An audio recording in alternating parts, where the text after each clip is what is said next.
ہم روح کو غور کریں اپنی زندگیوں پر کہ اس روح کو خوراک دیے ہوئے کتنے سال گزر گئے، کتنے مہینے گزر گئے کہ اس روح کو ہم نے خوراک نہیں دی، اس کا کیا حال ہوگا؟ جسم کو خوراک دیں گے یہ تو عارضی ہے، یہ ایک دن مٹی میں مل جائے گا۔ کچھ لوگوں کا تو خیال ہوتا ہے، وہ کہتے ہیں کہ روزے میں نہیں رکھ سکتا، میرا بلڈ پریشر ہائی ہوتا ہے، لو ہوتا ہے، شوگر بڑھ جاتی ہے، کم ہوتی ہے، میں روزے نہیں رکھ سکتا، میں ٹھیک ہے، یہ ایک بہانہ بازی ہو گیا۔ پھر دعا بھی نہیں کرتے، پھر کلام کی بات آئے تو کلام، میں تو ان پڑھ ہوں۔ بھائی ان پڑھ ہیں تو کلام سن تو سکتے ہیں، اگر پڑھ نہیں سکتے تو کلام سنا جا سکتا ہے، لیکن وہ بھی کام نہیں۔ اب دیکھیں کچھ لوگوں کا تو پنجابی کے اندر وہ ایک مثال ہے، وہ کہتے ہیں میرا تو بس ایک ہی شوق ہے، چنگا کھانا تے چنگا پاؤنا۔ اب دیکھو اچھا کھانا یہ ضائع ہو جائے گا، یہ جسم کے لیے ہے، یہ ختم ہو جائے گا، اور اچھا پہننا یہ سب کچھ عارضی ہے۔ جو روح ہے ہماری، اگر اس کو خوراک نہیں ہے تو پھر اس جسم کا کیا فائدہ؟ ہاں، زندہ رہنے کے لیے جب تک ہم دنیا کے اندر ہیں اس جسم کو ہم اچھی خوراک دیتے ہیں، لیکن اس کے ساتھ ساتھ اس روح کو بھی اچھی خوراک دیں۔ روزہ، دعا، کلام پڑھنا، مقدسوں کی رفاقت، اور یہ روح کی خوراک کا حصہ ہے۔ ہم نے اس حوالے کے اندر پڑھا ہے کہ خدا کا بندہ یعقوب ہے، اسحاق کا بیٹا یعقوب اور عیسو، اور خدا کا بندہ یعقوب ہے، اور یعقوب کے 12 بیٹے ہیں۔ یہ جس ملک کے اندر رہتے ہیں وہاں پر کال آ جاتا ہے، ہم دیکھتے ہیں کہ وہاں پر کال ہے، اور کال کی وجہ سے یہ لوگ پریشان ہیں، خوراک نہیں ہے۔ جس طرح آج لوگ کرونا وائرس کی وجہ سے بھی کچھ لوگ پریشان ہیں، اگر کسی کو پتا چل جائے کہ فلاں شخص راشن دے رہا ہے تو لوگ رابطہ کرتے ہیں، لوگ فون کرتے ہیں، لوگ وہاں پر چلے جاتے ہیں کہ ہمیں بھی راشن دیا جائے۔ اگر پتا چلے کہ کوئی شخص پیسے دے رہا ہے تو وہاں پر بھی جاتے ہیں اور کوشش کرتے ہیں کہ مجھے بھی پیسے مل جائیں۔ لیکن میں آپ کو بتانا چاہتا ہوں، خدا کا بندہ یعقوب، اس کو بھی خوراک کی قلت تھی، اور اس نے اپنے بیٹوں کو بھیجا، اور جب اس نے اپنے بیٹوں کو بھیجا تو کلام کہتا ہے، اس نے مصر کے اندر اس کو کسی نے بتایا کہ وہاں پر غلہ ہے، اس نے اپنے بیٹوں کو بھیجا کہ تم یہاں کیوں ایک دوسرے کا منہ تاکتے ہو، جاؤ مصر کے اندر جاؤ اور وہاں سے خوراک لے کر آؤ تاکہ ہم مر نہ جائیں۔ دیکھیں یہاں پر خدا کا بندہ اپنے بیٹوں کو بھیجتا ہے خوراک لینے کے لیے۔ خدا کا بندہ اپنے بیٹوں کو خوراک لینے کے لیے اس لیے بھیجتا ہے، کیوں بھیجتا ہے؟ اس لیے بھیجتا ہے تاکہ وہ کہتا ہے تاکہ ہم مر نہ جائیں۔ اپنے خاندان کی فکر ہے اس کو، اپنے بچوں کی فکر ہے۔ ہم بھی اپنے بچوں کی، بہن بھائیوں کی، اپنے عزیزوں کی کس طرح فکر کرتے ہیں؟ لوگ اپنے بچوں کی فکر کس طرح کرتے ہیں؟ ان کو پڑھاتے ہیں، لکھاتے ہیں، اور اچھی خوراک دیتے ہیں، اچھا لباس دیتے ہیں، اور ان کو نوکریاں، بزنس کرواتے ہیں، اور اس کے بعد ہم دیکھتے ہیں کہ لوگ اپنے بچوں کو بیرون ممالک بھیجتے ہیں ترقی کے لیے، روپے پیسے کے لیے، دولت کے لیے۔ یہ سب دنیا کی چیزیں ہیں۔ بس تم خدا کے قوی ہاتھ کے نیچے فروتنی کے ساتھ ٹھہرے رہو تو وہ عین وقت پر تمہیں سرفراز کرے گا۔ عزیزو، خدا سرفراز اپنے لوگوں کو کرتا ہے جب کوئی شخص اس کے قوی ہاتھ کے نیچے فروتنی کے ساتھ ٹھہرا رہتا ہے تو خدا اپنے لوگوں کو سرفراز کرتا ہے۔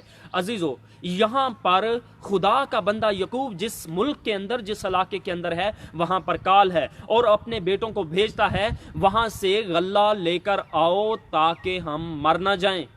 فکر ہے اپنے جسم کی۔ عزیزو، میں اور آپ بھی اپنے جسم کی فکر کے لیے صبح سے شام تک محنت کرتے ہیں، بچوں کے لیے، فکر کے لیے، گھر والوں کے لیے محنت کرتے ہیں، لیکن کبھی اس بات کے لیے محنت کی ہے کہ ہماری روح کمزور پڑ جائے گی اگر ہم نے دعا نہ کی، اگر ہم نے روزہ نہ رکھا، اگر ہم نے خدا کا کلام نہ پڑھا، اگر ہم یسوع کے خون اور بدن میں شریک نہ ہوئے تو ہماری روح کا کیا حال ہوگا؟ کیا ہم نے کبھی اس بات پر غور کیا ہے؟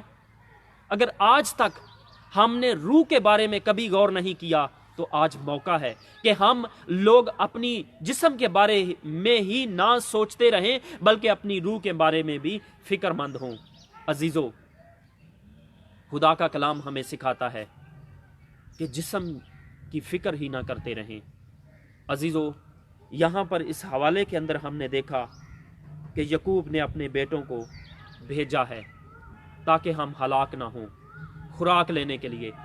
ہم دیکھتے ہیں کہ بنی نوع انسان جو گناہ اور ظلم کی زنجیروں کے اندر جکڑی ہوئی تھی، تو خدا جو رحیم ہے، خدا جو محبت ہے، اور وہ محبت کا خدا ہے، اور اس کی محبت نے جوش مارا کہ اس نے اپنے اکلوتے بیٹے کو دنیا کے اندر بھیج دیا تاکہ جو کوئی اس پر ایمان لائے ہلاک نہ ہو بلکہ ہمیشہ کی زندگی پائے۔ یہ خدا کی محبت ہے کہ وہ بنی نوع انسان کی ہلاکت نہیں چاہتا، وہ ہر ایک انسان سے محبت کرتا ہے اور اس کو بچانا چاہتا ہے۔ یہ خدا کی محبت ہے۔ خدا چاہتا ہے کہ میرے لوگ ہلاک نہ ہوں، خدا چاہتا ہے کہ میرے لوگ بچ جائیں۔ خدا نے اس بنی نوع انسان کو اس لیے دنیا کے اندر نہیں بھیجا، اس لیے پیدا نہیں کیا کہ جہنم کی آگ میں ڈال دے، بلکہ خدا نے اس لیے پیدا کیا کہ یہ لوگ میری پرستش کریں، میری عبادت کریں۔ لیکن آج کا انسان بھول گیا اپنے خدا کو اور اپنے گھر والوں کی اپنی فکر کے اندر لگا ہوا ہے، لیکن روح کو خوراک دینے سے کس طرح ہم قاصر ہیں، کس طرح ہمیں خیال بھی نہیں کہ روح کو بھی خوراک دینی چاہیے۔ خدا کی محبت نے جوش مارا ہے، وہ بچانا چاہتا ہے اپنے لوگوں کو، جس طرح یعقوب اپنے بیٹوں کو بھیجتا ہے، فکر مند ہے کھانے پینے کے لیے۔ خدا فکر مند تھا کہ یہ انسان جو گناہ کی دلدل کے اندر پھنسا ہوا ہے یہ کس طرح نکالا جائے۔ بالآخر خدا نے اپنے بیٹے کو بھیجا۔ اگر آج تک ہم گناہ کی زندگی کے اندر ہیں، اگر آج تک ہم جسم کے لیے ہی سوچتے ہیں، اگر آج تک ہم نے اپنے جسم کی فکر میں ہی لگے رہتے ہیں اور ہم نے اپنی روح کو خوراک دینے کے لیے نہیں سوچا، تو جس طرح خدا کی محبت نے جوش مارا، جس طرح خدا کا بندہ یعقوب فکر مند تھا اپنی بچوں کے لیے، خدا فکر مند ہے اپنے بیٹے اور بیٹیوں کے لیے۔ اس لیے جو شخص مسیح یسوع کو قبول کر لیتا ہے، خدا کے بیٹے کو قبول کر لیتا ہے، وہ خدا کا بیٹا اور بیٹی بن جاتا ہے۔ اگر آج تک ہم نے مسیح یسوع کو قبول نہیں کیا تو آج اس کے قدموں میں آ جائیے، وہ آپ کو اپنا بیٹا اور بیٹی بنانا چاہتا ہے۔ اگر آج تک آپ نے اپنی روح کو خوراک نہیں دی تو میرا ایمان ہے کہ آج کی آواز نے آپ کو اپنی روح کو خوراک دینے کے لیے راستہ دکھایا ہے۔ میرا ایمان ہے کہ آج کی آواز کو جب آپ سنیں گے تو آپ کے دلوں کے اندر خدا کی محبت جاگ جائے گی۔ میرا ایمان ہے کہ جب آپ اپنی روح کو خوراک دیں گے اور یسوع مسیح کو قبول کریں گے تو آپ خدا کے بیٹے اور بیٹیاں بن جائیں گے اور ابدی ہلاکت سے بچ جائیں گے، بلکہ ابدی نجات کے اندر شامل ہو جائیں گے، بلکہ ہمیشہ کی زندگی کے اندر شامل ہو جائیں گے، تاکہ آپ کے نام ہمیشہ کی کتاب حیات کے اندر لکھے جائیں۔ اگر آپ نے آج تک مسیح یسوع کو قبول نہیں کیا تو میں آپ کو کہنا چاہتا ہوں مسیح خداوند کو قبول کر لیں تاکہ خدا کے بیٹے اور بیٹیاں بن جائیں۔ خداوند آپ کو اس کلام کے وسیلہ سے کثرت سے برکت دے۔ God bless you all. Thank you.